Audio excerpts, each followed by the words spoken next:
Vesa Kivimäki valmistautuu suoritukseen linja-autolla kahdella pyörällä ajoa. Ja siitä lähdetään rampille. Pyörät nousevat sinne rampille ja auto kahdelle pyörälle. Löytyykö oikea linja? Sieltä taisi löytyä heti kättelyssä oikea balanssi.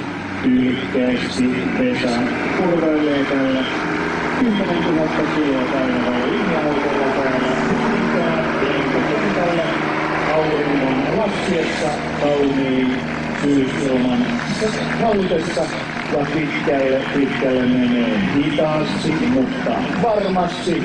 Tällaista ette ole varmasti koskaan aikaisemmin voineet kuvitellakaan näkevänne, mutta totta se on. Ainoa mies Euroopassa, joka tekee tällaista ohjelmaa, hän on täällä tänään. Tällaista ei ole nähty edes James Bond-filmeissä. Hän on taitoajon maailman mestari, Crazy Vesa. Vesa Kivimäki! Crazy Vesa!